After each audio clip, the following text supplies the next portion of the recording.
Welcome back, grammar screencast enthusiasts. For old-timey Latin grammar, we're going to play with and today, which is the gerund.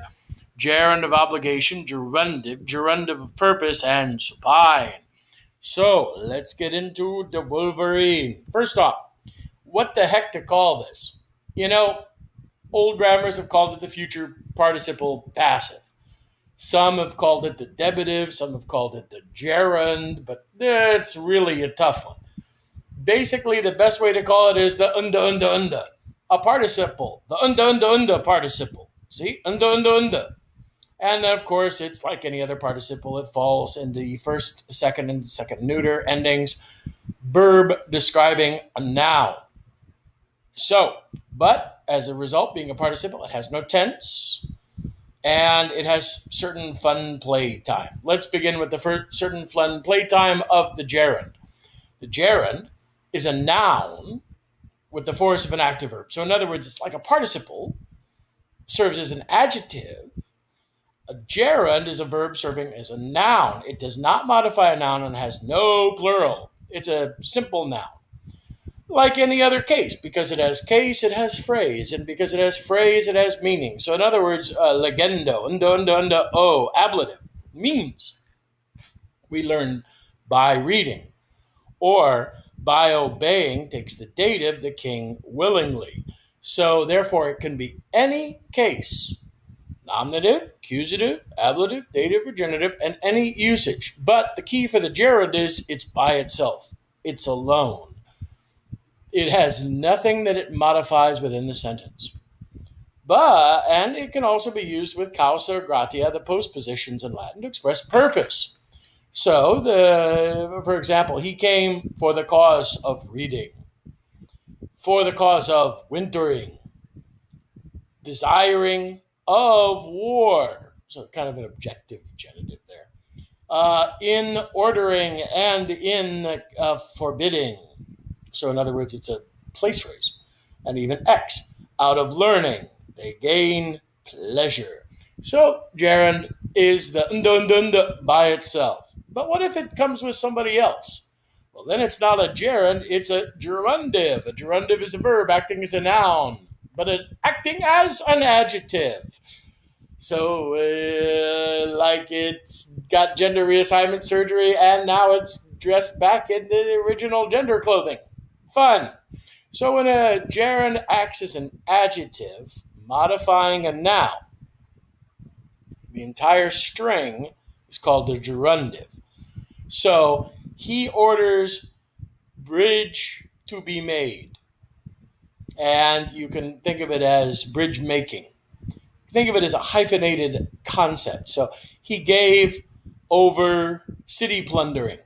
So the city to be plundered, you could do a flip where the noun of the gerund is becoming an object phrase. It's really a ing, so city plundering, right? So in other words, for the sake of you encouraging or encouraging you, my mother, the woman fled for the sake of self-saving or saving herself. So in other words, you can use a gerundive flip where you make this an active of making the bridge, of ripping on the city, of saving herself, and whatever the noun is, it's not the gerund, could be used as an object. Although, that's literal.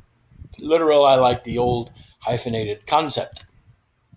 Gerundive of obligation, our favorite. Any form of sum going with the participle. Generally speaking, you use presents, you use imperfects, you could use subjunctives, of course, as well, but you could also use perfects. That has occurred too.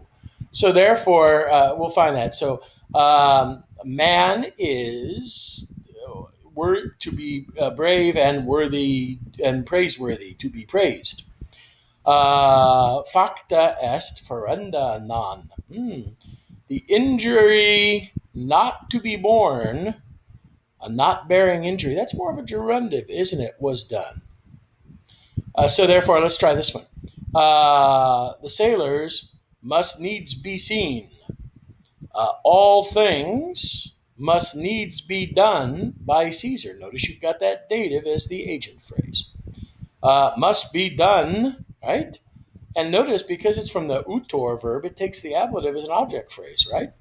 There must be a wasting, there must be a using of wealth and not an abusing.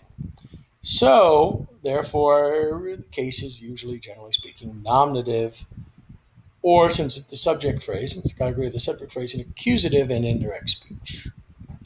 Gerundive of purpose. So, we have the gerundive. When it's with an odd or in, usually odd, it'll create a purpose clause. So, the Senate, right, gave the Republic for defending the Republic to the councils. The boy came to girl kiss, or in order to kiss girls. So remember, it's a gerundive, so it's that hyphenated concept. So therefore, you call me to write. So it does have a concept of purpose. All right, last one, the supine. The supine is like an old-timey participle fourth declension. Only occurs left over in two forms, accusative and the ablative. The accusative, it looks just like a perfect participle. So when you translate, you're going, how the heck do I figure out this perfect participle? Maybe it's a supine. So the accusative is like an end of motion. How shall we be seated? Notice the cessum, it looks like a participle. So whenever you have a verb of going is when you should look for the supine. They come for questioning of or complaining of injuries. So therefore, it looks just like the participle, but it's the supine because it has a concept of complementary concept. Now, so it's common with AO, right? There were citizens who came to ruin the Republic. So it's a clause, it's a verb. It signifies a predicate of a clause. If he had known that you, and it could also be an indirect statement too, because you could use the infinitive iri, he was going to be murdered. Now, in the u, the long u, the ablative, it's used with a few adjectives and with the nouns fas, nefas, opus, lawful, not lawful work. So, a thing, not only shocking, to see. It's often translated as to see, although it's literally an ablative means phrase in the saying or in the speaking. That's why it's mirabile visu, miserable in the seeing, according to Virgil. Virgil likes the supine. All right, let's play with it. Discipulis, fuistis, wekendi. Okay, we have wekendi here. That feels good. Nothing it's agreeing with, so it's probably not a gerund. It's not a supine, so it's not got an odd with it. So you have a choice of a gerundive or a gerundive of obligation. Well, I don't see a sum verb, so wait a second. Yes, I do. Fuisti is a form of sum, right? The perfect. It is rare, but it does occur. Therefore, it is a gerundive of obligation. It locks in the time. You were needing to be conquered by the students. Dative agent phrase. So in that case, gerundive of obligation. Check for the sum verb. It's always there. And sometimes it's not. Sometimes it's invisible. Commentary will tell you. All right, so over here, custoi, I guarded the fatherland. What's this one? There's no est, there's no sum, so that's good. It's not gerundive of obligation. It's not a supine. It's not an odd. So it's a gerund or a gerundive. Is it agreeing with anything? Yes, it is. Barbaro. And it's probably an ablative, right? By barbarian capturing. Gerundive. By barbarian capturing, I protected, guarded the fatherland. Nice. Now, last one. Verb. Manabat was remaining. Who was remaining? The daughter of the farmers was remaining where? In the woods. Ad descendum. Ad descendum. So we have a participle. We don't have a sum there, so it's not a gerundive of obligation.